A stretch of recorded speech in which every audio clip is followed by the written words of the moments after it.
They are tall, their skin white as chalk, their intelligence off the charts. But what makes them disturbing isn't just how they look, it's the claim that they are not only real, but that they're living among us. In 2012, former U.S. Air Force weather observer Charles James Hall published a book series called Millennial Hospitality. In it, he detailed encounters not with lights in the sky, but with actual extraterrestrial beings. He called them the Tall Whites. According to Hall, they weren't visitors or invaders. They were collaborators working alongside a covert branch of the U.S. government. In exchange for resources and secrecy, they allegedly offered advanced technologies that, some argue, reshaped modern society. Hall's claims might sound outrageous, but his story mirrors decades of whispers, sightings, and classified rumors about tall, pale humanoids around one of the most secretive locations on Earth, Area 51. But to understand how it all began, we need to go back to 1964, Nellis Air Force Base, Nevada. Charles Hall, fresh out of training, was stationed at Indian Springs, a remote outpost in the desert. His assignment: observe the weather, simple, routine, controlled, but nothing about Indian Springs was routine. Hall was welcomed like any new recruit. He was given a tour, introduced to the team, and invited to the officers' club. That night, over drinks and laughter, someone dropped a name: Range 4 Harry. Hall thought nothing of it, just military banter. But the moment that name was spoken, the atmosphere changed. Laughter stopped, faces tightened. No one explained, no one wanted to. The next day, still amused, Hall mentioned the name to the base cook. She froze mid-motion. Her smile disappeared. Without a word, she walked away. That's when Hall began to feel it, that edge, that tension. That something was very wrong, but he didn't press. Not yet. A few days later, Hall was taken on a final round of the weather stations by the man he was replacing. As they moved through the desert, Hall noticed a change. The soldier's mood darkened, his hands trembled, and as they neared Range 4, the man refused to continue. Trying to lighten the mood, Hall joked, "Is this because of Range 4 Harry?" No one laughed. The man insisted they leave. And just like that, Hall was left alone, with half a day's training in a desert full of silence. That night, things escalated. Around 9 p.m., Hall stepped outside the weather shack. The sky was clear, the desert still. But then came a sound, soft, metallic, rhythmic. No lights, no wind, just a hum in the night. And then he saw it, a figure, tall, motionless. A woman standing near the latrines, holding something square and glowing faintly. Her skin was impossibly white, her hair short and platinum. She didn't move, she didn't speak. And Hall couldn't breathe. Seconds passed, or maybe minutes. He turned, ran back inside, and slammed the door. It's stress, he told himself. Just fatigue, but the desert wasn't done with him yet. The following day, while checking equipment, Hall spotted a small figure behind a sagebrush. A young girl standing still, watching. He reached for water, approached carefully. Spoke gently, but the closer he got, the more he realized. This was no ordinary child. Her eyes were too deep, too black, too still. The desert went silent. Even the birds had stopped singing. Hall turned, began to walk away. Then a flash of white light erupted behind him. A man-shaped figure, glowing, silent, fast, was charging toward him. 8 feet tall, moving like a ghost. No footsteps, no sound. He didn't wait. He ran straight back to the shack. Locked the door and sat there, shaking, thinking. Range 4 Harry was real. The name wasn't a joke, it wasn't a myth, it was a warning. One he hadn't understood until now. And the worst part, this was only the beginning.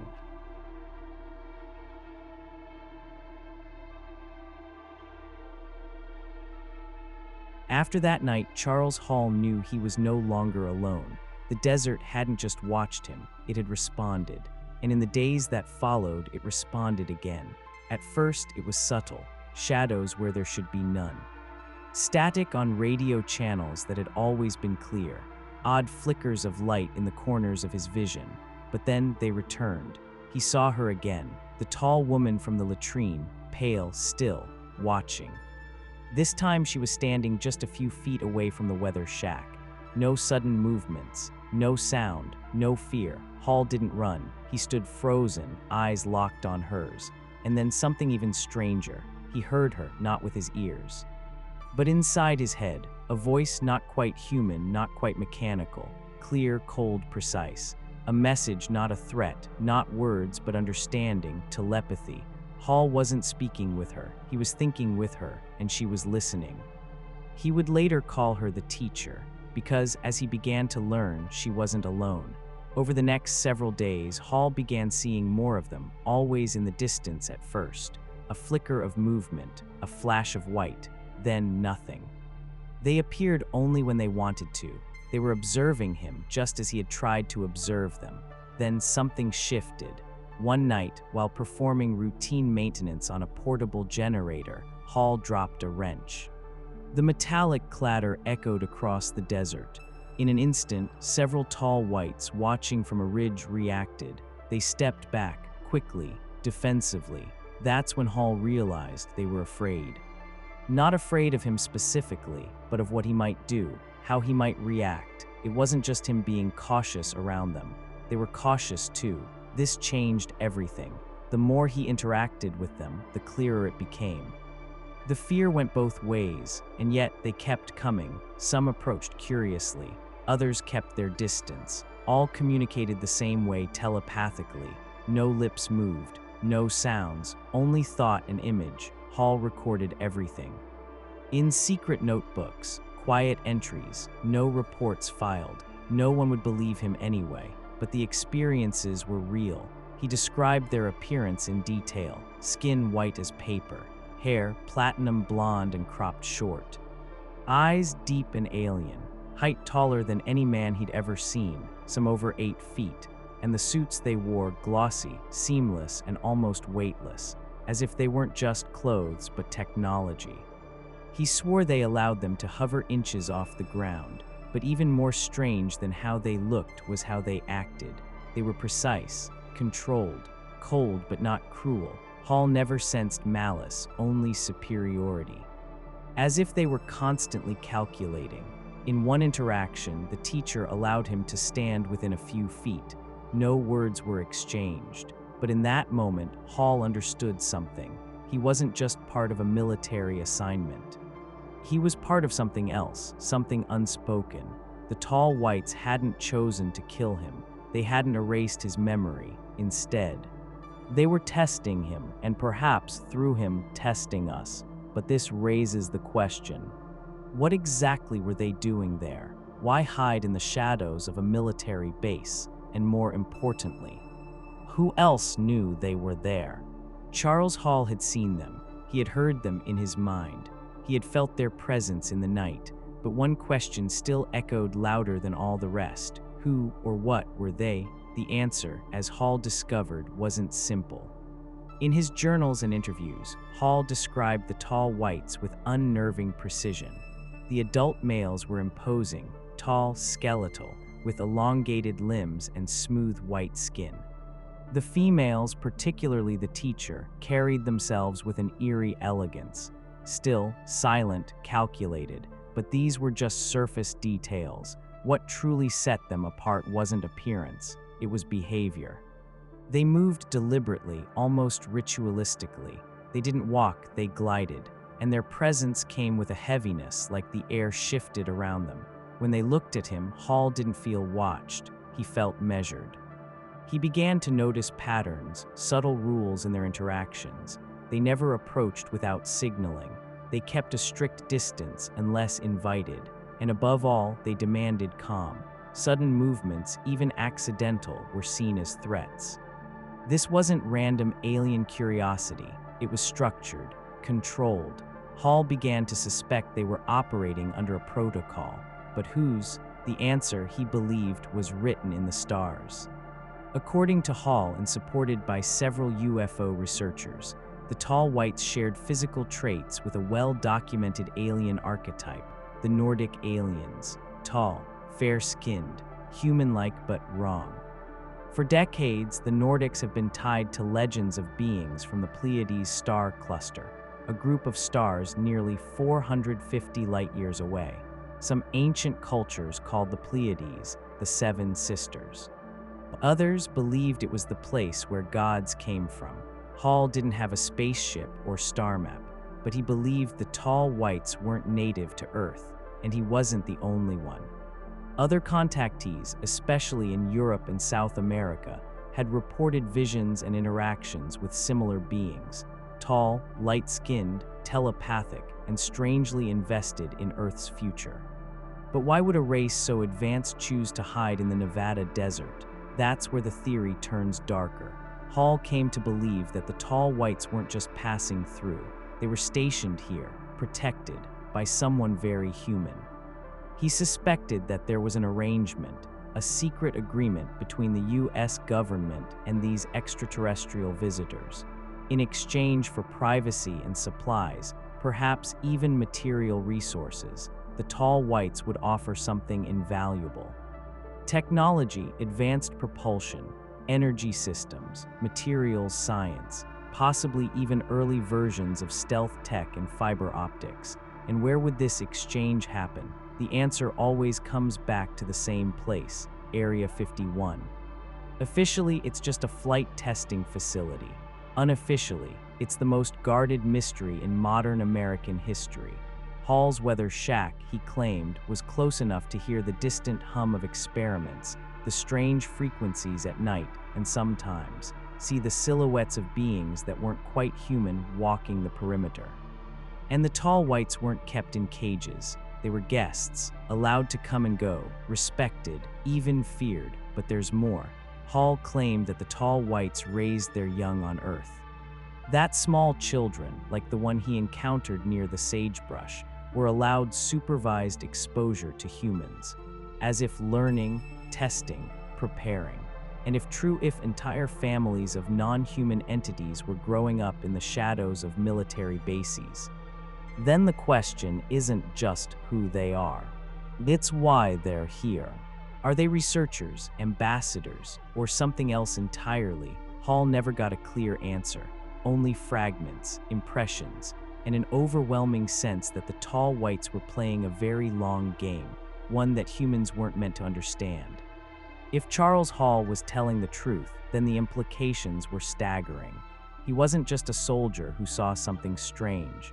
He was a witness, maybe even an unwitting participant, in one of the most secretive, high-stakes exchanges in modern history. An exchange between humans. And something else. Hall believed that during his time at Indian Springs, he had glimpsed an arrangement, a quiet but powerful deal between the US government and the tall whites.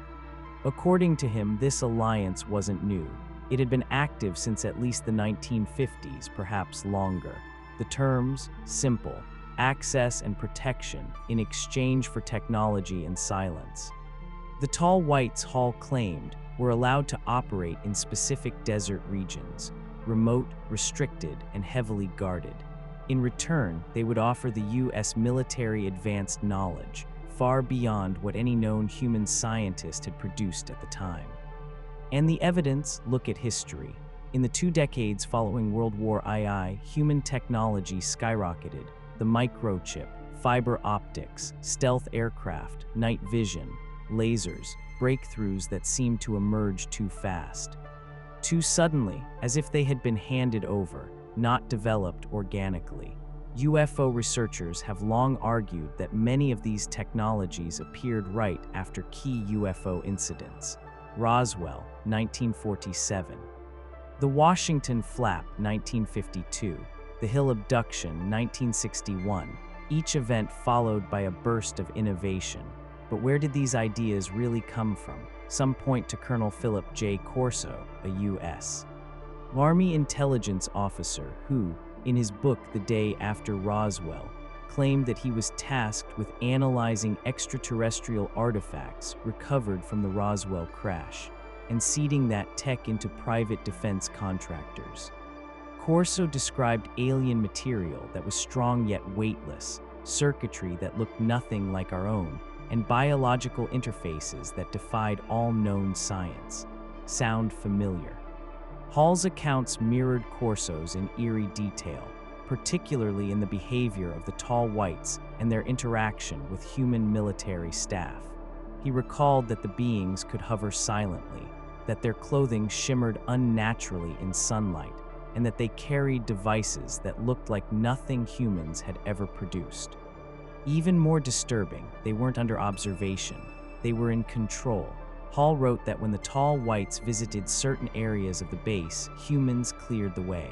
Guards were instructed to avoid eye contact. Guns were left behind. And there were rules, unspoken but absolute. Don't approach them suddenly. Don't follow them. Don't try to touch their equipment. Those who broke the rules vanished from the conversation. But how could such an agreement exist without public knowledge? That's where the theory of the shadow government comes in. Not the elected officials, not the Pentagon, but a hidden network of unelected individuals embedded in defense, intelligence, and finance, capable of keeping secrets that span generations. The idea is simple. The president might not know. Congress might never be told, but somewhere someone does. And if this arrangement has indeed existed for over half a century, then what else has been exchanged? Only Hall and a few others have dared to speculate. Some believe the tall whites assisted in Cold War-era defense projects, giving the U.S. an edge in weapons development. Others think the trade wasn't just for tech, but for biological samples. And some suggest something darker, that the tall whites didn't just offer knowledge. They demanded cooperation. Hall never claimed to know the full scope. But he believed he had seen enough to know one thing. This wasn't accidental. It was organized. The desert wasn't empty. It was occupied. And the real question wasn't whether the tall whites were here. It was whether we invited them. Extraordinary claims require extraordinary evidence. And yet, decades after Charles Hall's encounters, the world still waits for proof. Not speculation, not stories, but something physical, tangible, measurable.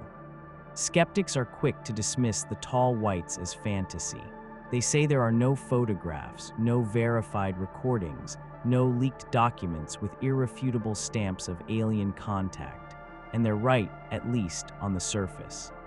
The Millennial Hospitality series contains no photos, no hard data, only Hall's memories, detailed, yes, consistent, yes, but still personal testimony. To scientists, that's not enough.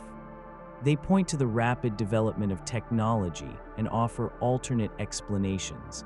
Fiber optics, traced back to 19th century experiments with light refraction and glass filaments. Stealth aircraft, a product of Cold War arms races and decades of aerodynamic research. Microchips, developed step by step from vacuum tubes and transistors.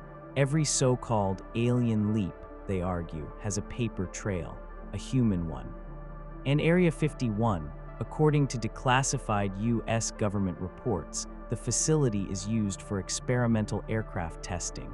Nothing more. No alien spacecraft. No interstellar ambassadors. Just secret planes, secret prototypes, and a lot of public imagination. In 2013, for the first time, the CIA acknowledged Area 51's existence in an official document. But they made no mention of extraterrestrials, and the world moved on, or so it seemed, because silence is not always denial. Sometimes silence is strategy. UFO researchers argue that the lack of evidence is not proof of absence, but rather proof of successful cover-up. They point to patterns, how whistleblowers are ignored, discredited, or silenced, how key files disappear, how official answers often come too late, too vague, or too convenient. And there's one more detail, one that skeptics rarely touch. Charles Hall wasn't alone. Over the years, others have come forward. Military personnel, radar operators, former contractors, each with a piece of the puzzle. Small fragments, similar stories, too consistent to ignore. But the most surprising witness, Hall's own wife. Her name was Marie Hall, and according to interviews, she hadn't known anything during his military service, not until years later. After leaving the Air Force, Charles spent months writing, long nights at his desk, typing obsessively, then hiding the pages as she entered the room. Suspicious, Marie read the manuscript. What she found chilled her to the core: the encounters. The voices, the glowing figures, the tests, the fear. She confronted her husband, demanded to know if it was fiction. At first, he said yes. He called it science fiction, a creative project, but Marie knew him, and she saw through it. Eventually, Hall broke. He confessed. Everything he wrote had really happened, and she believed him. In an interview, Marie said she told him one thing: "We have to publish this, but you have to swear to me it's true."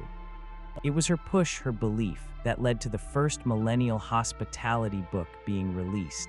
But still, no photos, no autopsy reports, no mysterious metals or alien gadgets, only memory, only experience. And so the debate rages on. What carries more weight, scientific skepticism or personal conviction? On one side, logic, methodology, repeatable results. On the other, a growing number of testimonies, all pointing to something more. But perhaps the real question is not whether proof exists. It's whether we've already seen it. In places we weren't allowed to question. In systems we weren't allowed to examine. In silences we were trained to ignore. From 1965 to 1967, Charles Hall served at Indian Springs, but what he walked away with wasn't just weather data. It was a story, one that would change the way some people saw the world forever. He claimed he didn't just see the tall whites. He lived among them. He spoke with them telepathically. He observed their families, their children, their habits. He befriended one. He called her the teacher.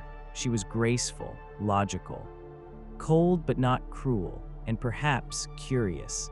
Hall described moments where she would watch him work, silently hovering nearby, trying to understand what it meant to be human. He even described how one night, a tall white stood just feet away as he started a generator. The being didn't flinch, didn't panic, just watched. But Hall also admitted something else. They were afraid of us. In a way, it made sense. If the tall whites had the ability to kill him, they never used it. Instead, they maintained distance, set rules, and approached cautiously, always leaving room for retreat. Hall once wrote that he had to do everything slowly, deliberately, respectfully. He wasn't just being watched, he was being judged, and that fear wasn't one-sided. He was afraid of them too. But even in that mutual fear, there was something else. Recognition. Two intelligent species sharing the same space. Not as enemies, not as friends, but as something in between. And maybe, just maybe, that's what made it possible. Over time, Hall's story became more than a book. It became part of modern myth. The tall whites joined the pantheon of alleged extraterrestrial races, next to the Greys, the Reptilians, and the Nordics. But unlike the others, their story wasn't built from abduction claims or secret invasions.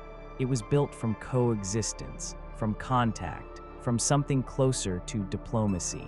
And yet, there was no official confirmation.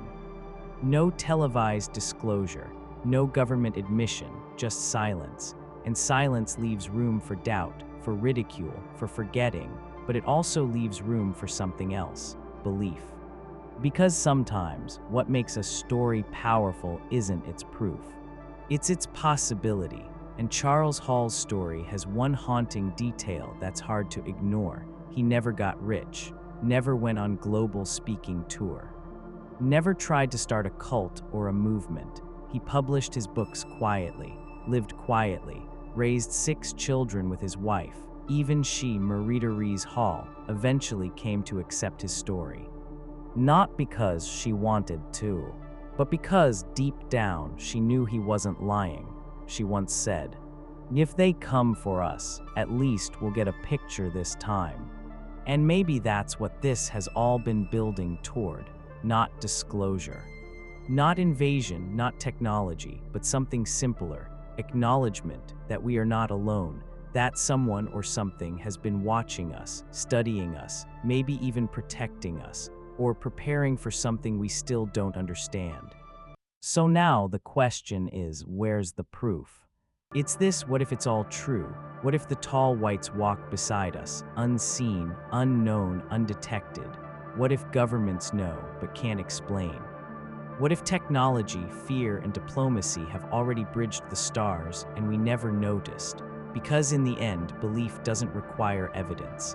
It requires only one thing: a moment, a whisper, a glimpse into the unknown. And maybe, just maybe, that moment has already passed and we just didn't see it.